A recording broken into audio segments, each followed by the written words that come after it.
We lowered our guard a little bit, but our neighboring countries kept transporting our food products across the borders. Before we could say, Jack, we were running into shortages. We did not protect the little that we had.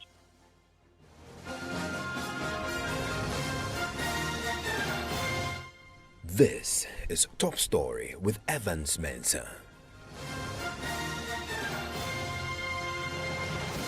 And Top Story is always brought to you by Vodafone. Together we can. Confirmed. Ghana is running into a food shortage, and it has now become a race against time to avert a full-blown food crisis. Tonight, the Agric Ministry has announced it is stopping all food exports to neighboring countries. So the buffer stock company will stock enough food from local farmers for local consumption. The ministry is also admitting they dropped their guard on the issue. Already, the shortage has led to increases in food crisis on the market. The General Agric Workers Union, the Peasant Farmers Association, and the Chamber of Agric have all expressed worry about the situation. Let's hear from the CEO of the Chamber of Agric, Anthony Morrison. For early part of next year, we're going to have challenges with our food systems. So we'll need to import quite more. What government needs to do is to make sure that when this year's produce are ready, we provide a mop-up strategy so that we can store enough food across the country. So that is the situation with the Chamber of Agric. The Peasant Farmers Association, they've also recently, as last week, sounded the same alarm about impending food shortage with rising food prices. We will shortly hear from the Deputy Agric Minister, who has tonight confirmed there are shortages and government is taking urgent steps to avert a food crisis. My colleague Israel Lai was on the market today just to gauge what the situation is at the real market where foodstuffs are sold. And this is what he found in interaction with the traders. Abigail is coming to buy palm nut, which means that there's some abenkwang on the way. Yeah, I think I see. Okay. Yeah. Hey, now it's so. Anna, baby, I'm yan. Hey, so to this come baby, I'm yan. From me. Okay, so it's 8 CDs now, but how much was it being sold previously? It was 5 CDs. How long ago? Oh, a month ago. So a month ago, 5 CDs, now it's 8 CDs. It's just palm nuts there. That's just an example of the situation that the Deputy Agric Minister, Yao Frimpong, is admitting tonight is a worrying situation that has kicked government into action now, taking the step to stop the exports of locally produced foodstuffs to neighboring countries as a way of assisting the buffer stock company to now stock all that for local consumption, as with the shortages now being experienced. Listen to the Deputy Minister speak to my colleague, MFR Powell. Food security is national security. So it is everybody's responsibility to ensure that we have food in the system, the availability of it, and then the pricing too should be affordable. That is all what everybody is striving for. The situation has arisen as a result of several factors. And these factors include the global economic situation in the midst of the COVID-19 pandemic that affected even the production of fertilizers and the supply of these fertilizers, transportation of these fertilizers to our country. And then secondly, the government also, because of revenue shortfalls, had challenges with payment to fertilizer suppliers. And this actually affected agricultural production in this country. But notwithstanding, the little that we had, we lowered our guard a little bit. We felt that we had enough, so our neighboring countries kept transporting our food products across the borders. Before we could say, Jack, we were running into shortages.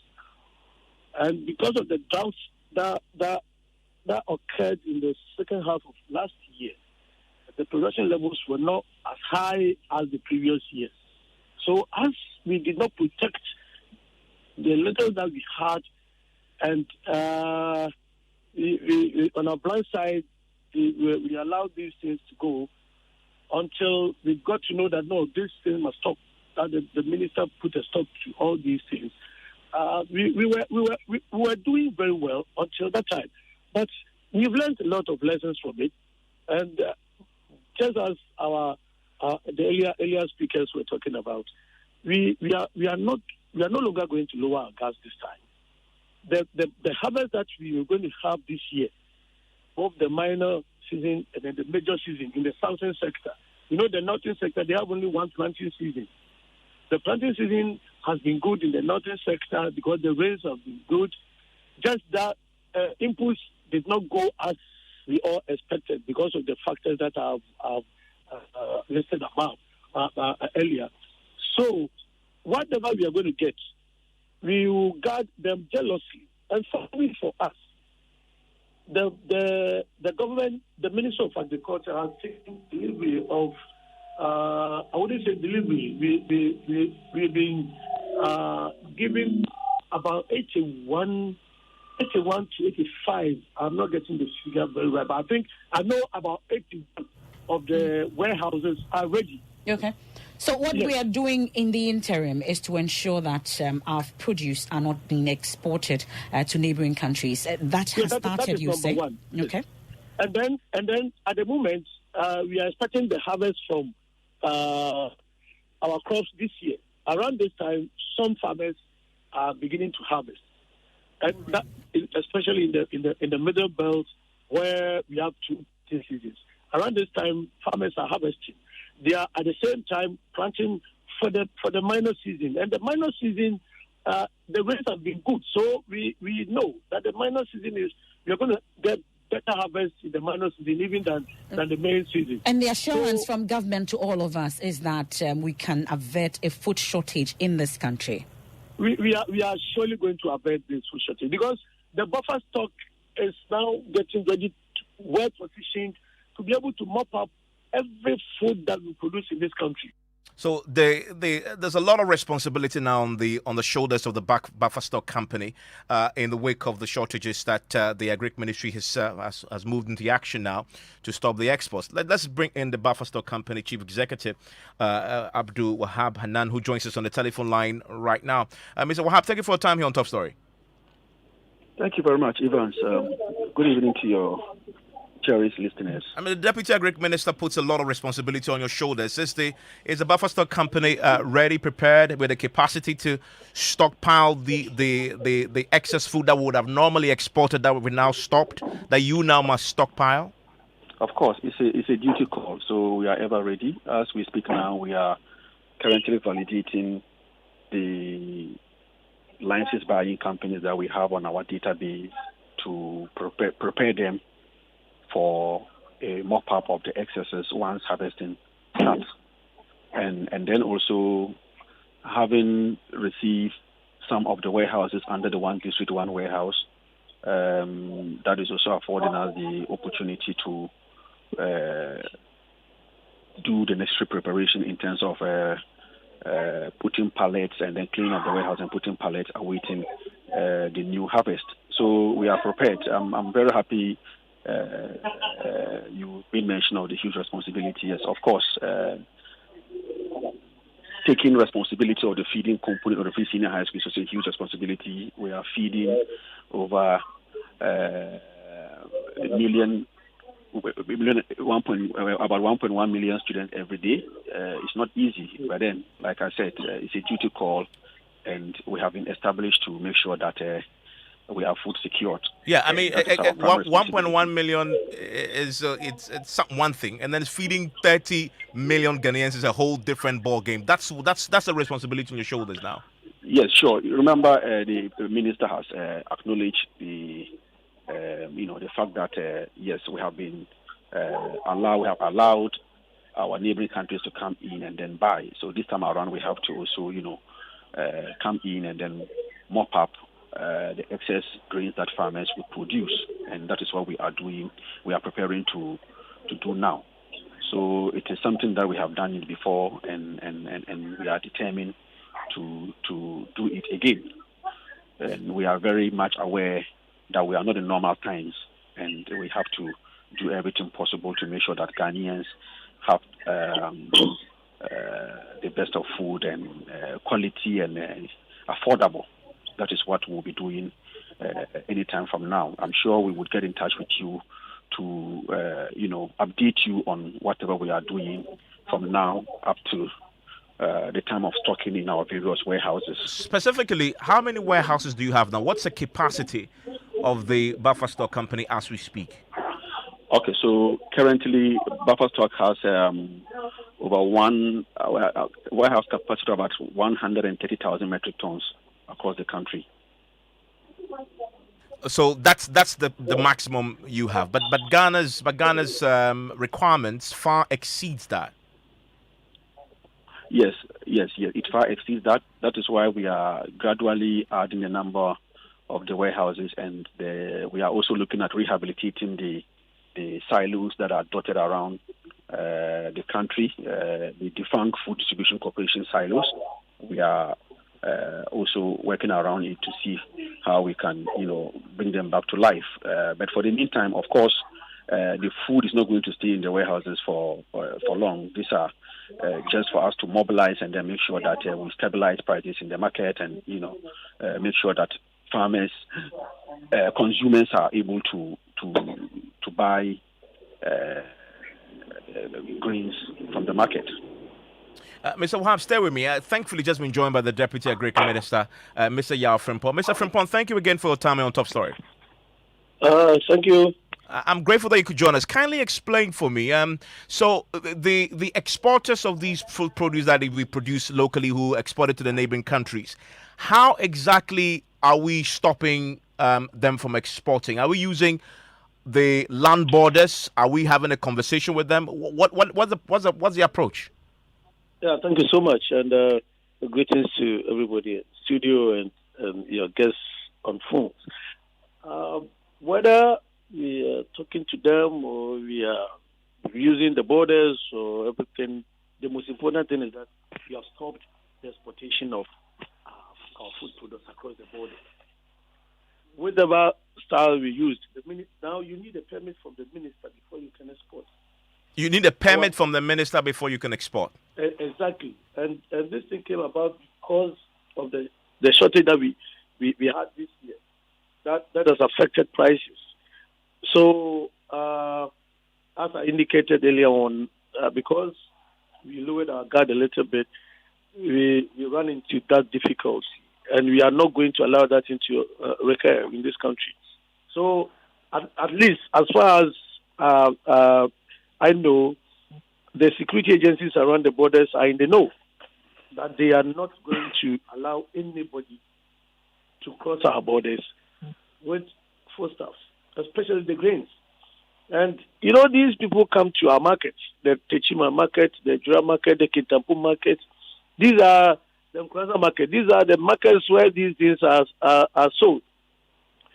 So eyes are on the ground, and I don't think anybody can flout this new direct, and we are all hoping that it will work until we come to a point that after Buffer Stock Company has actually mopped up everything and we still have some surpluses, then maybe the minister can relax that regime, that law, so we can do some export. But at the moment, there is some indication that we are not going to have, we are not going to allow any food crop, especially the grains, to go across our borders. But that is the situation. Mr. Frimpong, I mean, exporting food and buying and trading food, it's a private business. I mean, it's not illegal to want to export. If I have a farm and I want to export my produce, grains to neighboring Burkina Faso, why can't I do that legally?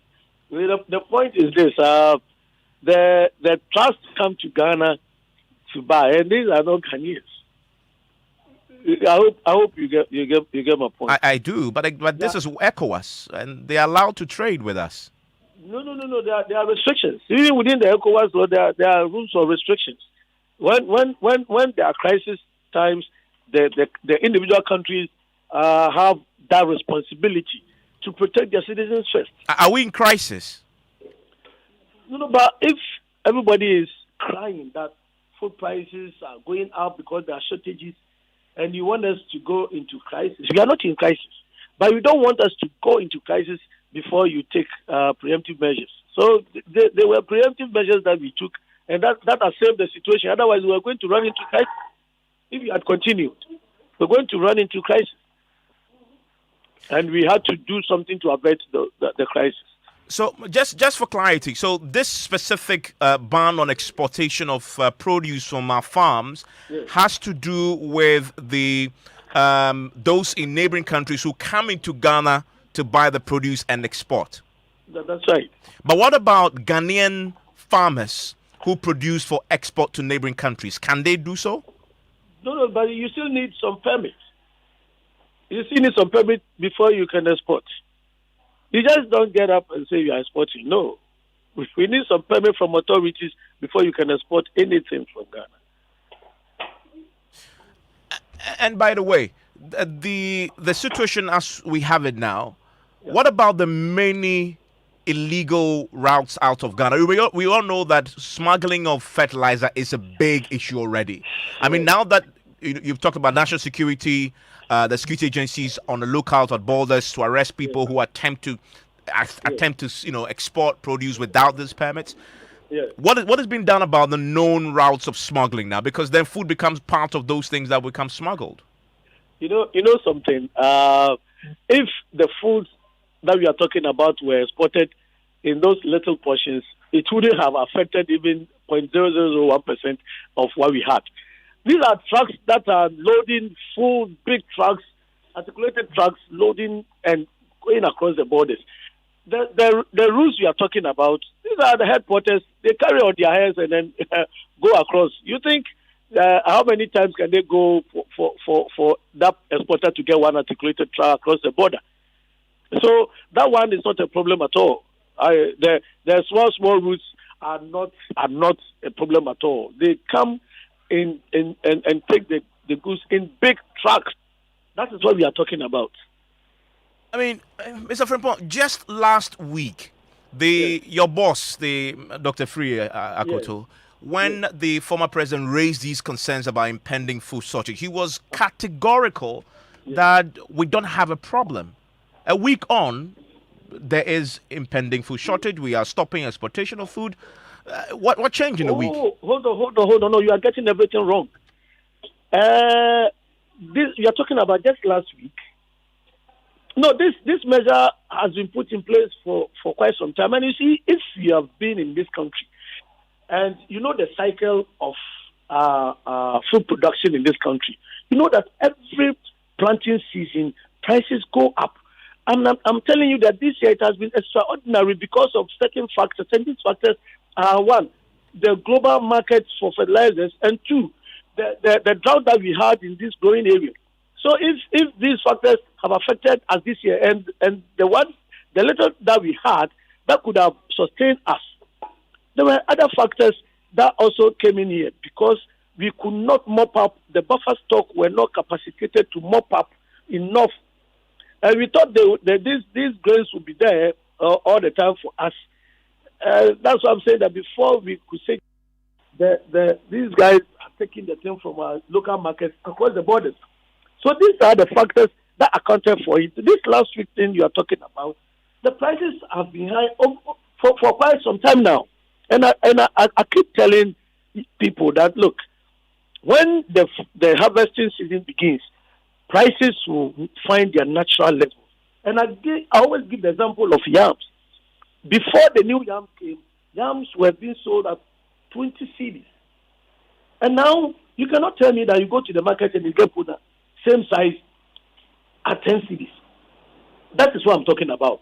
When they begin to harvest the maize, the sorghum, the millet, the soya, the rice, and all those things, you will see that the prices will naturally find their level. This is a process of market, demand and supply. And that thing is going to happen. And I can assure you that November, December, let's talk again and see the stabilization of these prices. It is not something that everybody is oblivious of the fact that every planting season, every year, that has been the situation. So it can never be that this year is something that we are in crisis. We have never been in crisis. The crisis period of food shortage that we've had in this country, as far as my memory serves me right, was 1983. We've not run into food insecurity. Just that this year, because of these factors I have enumerated, the situation has been a bit extraordinary. But we are gradually getting over it. You say to me in this interview that you admit that the Agric Ministry dropped its guard a bit. That is an admission that something went wrong, horribly wrong there. But just last week, the Agric Minister was very buoyant about the agric sector and its prospects. There was no admission that there had been any dropping of guard. No, it's because I'm telling you that we are getting to the harvesting season, and we discussed this a lot in our ministry. That when we're going around 5 regions, some of your reporters were with us. There are for Bunu East, Ashanti, and Eastern regions. When we're going around, we noticed one thing. Because there was some droughts in April, May, and it's been part of June, those farms in those areas suffered. But at the time that we were visiting, the rain has started, and the plants were coming back, they were rejuvenating, and the farmers were happy. You understand? And I'm telling you that the second planting season that we have in the Middle Belt and the Southern sector, the rains have been good. The planting season has been good, and we are going to have good harvest. So if the minister feels buoyant about it, these are the factors that account for being buoyant about it. Because it can never be anything worse. It can always be better. And that is what he is talking about. And he has every reason to be buoyant about it. So, specifically, how long will this policy of stopping exports be maintained for? Do we know? No, I don't know. But as long as we don't have enough for our poultry farmers and livestock farmers and all that, as far as the market has not stabilized, it will continue until buffer stock tells us that, look, we have more than enough. Then we can relax the situation for people to be able to export. That's all. I'm grateful, sir. That is Mr. Frimpong. Yao Frimpong is a deputy agric minister there. I want to bring in Mr. Edward Carraway. He is the General Secretary of the Agric Workers Union, the General Agricultural Workers Union. Mr. Carraway, thank you very much for your time here on Top Story. We're getting a bit more clarity. We're getting a bit more clarity here, Mr. Carraway, on the Agric Ministry's new policy of stopping all exports of food produced locally to neighboring countries. And as we've just had explanations of, we have the national security operatives at the borders now stopping all these exports. In fact, without the permit, you can't do so, and that is going to remain the policy until, as he says, the buffer stock company says they have enough to feed us all. You are actually having members on the farms producing on a daily basis. What's your take on the policy as it's been implemented?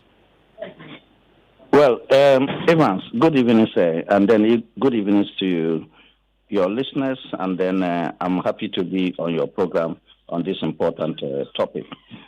I've not had the full understanding of the policy they are implementing regarding the exports, but the little that I've heard from you is to say that they would strengthen border surveillance and they will make sure that foodstuffs are not going out of this country. Yes, and you also need a permit to export any food, particularly grains, from the country. You can't do it until buffer stock says we have enough. Well, one to start with, there has not been that type of formal and organized exportation of foodstuffs out of this country. There's cross-border trade, and we all know that under the ECOWAS protocols, we have free movement of people and goods, and that is the reason why we too also bring in tomatoes from Burkina Faso and all other foodstuffs that come from Burkina Faso. I'm saying that So in that respect, if they do not take care and they stand by the border side and say that, look, we are not going to allow even the trucks that are coming from Burkina Faso to attend markets here to go out with foodstuffs at all, then what it also means is that no other foodstuff may probably come into our country, because those countries are also going to take probably a retaliatory measures. So they should be very careful about how they implement it, because that is not an enduring solution. It's just not an enduring solution. But what is? I mean, he says we really want to avert a crisis.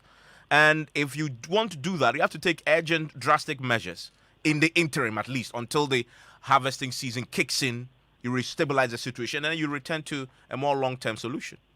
Yeah, the assumption is that we are in a better position to export than those countries. And that is not solely true. I've just returned from the north, and I returned from a border town like Navrungo, and I'll tell you that the beans, for instance, that is the soya bean and other cowpea and the rest, it comes from Burkina Faso. So it's not the case that they have nothing and then they are dependent on our production, and therefore we are exporting to them. So some foodstuffs also come to our markets through the borders, and we need them, because if we don't do that, the prices will be higher than it is today. Yeah, I mean, I guess the policy is to stop exports, but not to stop imports. So I guess that addresses the question. I mean, everything I've heard the Deputy Minister say just directed at exporting. Policy of this nature. Everything. We all know very well that when it comes to onions, when it comes to tomato, we are heavily dependent on those countries. So I'm only questioning the ministry that this policy they are seeking to do, it should not be the case whereby they will exercise it in a manner that will trigger a retaliation and cause further hardship for our people.